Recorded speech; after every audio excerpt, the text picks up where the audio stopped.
वाटतं जी एकूण सिनेट निवडणुका आहेत आणि सुपडा साप आपल्याला विरोधकांचा झालेला पाहायला मिळतं, कशा प्रकारे बघताय हा विजय? सिनेटचे निकाल आपण पाहताय आणि सिनेटचे निकाल येत असताना देखील सरकारने अडथळे निर्माण करण्याचे प्रयत्न केले. कदाचित ह्याच कारणामुळे ही जी भीती आहे भाजपच्या मनात आणि मिंदे सेनेच्या मनात की निवडणुका हरतील, ह्याच कारणामुळे ते राज्याच्या निवडणुका देखील लांब ढकलण्याचा प्रयत्न करत आहेत. शहराच्या पण निवडणुका कुठेही घेत नाहीत स्थानिक स्वराज्य संस्थेच्या, तरी देखील अजूनही निकाल येत आहेत. मी सगळ्याच उमेदवारांचं अभिनंदन करतो.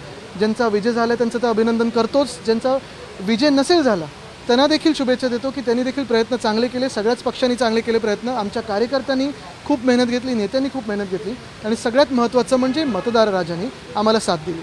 कुठेतरी निवडणूक थांबवण्याचा प्रयत्न देखील आपल्याला होताना पाहायला मिळतो. मिंदेंकडून तो प्रयत्न होत असतो सतत आणि ते यशस्वी ठरले नाहीत. मी कोर्टाचे आभार मानतो. येत्या काळामध्ये निवडणुका देखील आहेत, कशा प्रकारे बघताय हा विजय? आपण पाहता ही सुरुवात आहे. आजचा जो निकाल आहे ही सुरुवात आहे आणि असाच विजय महाविकास आघाडी प्राप्त करेल.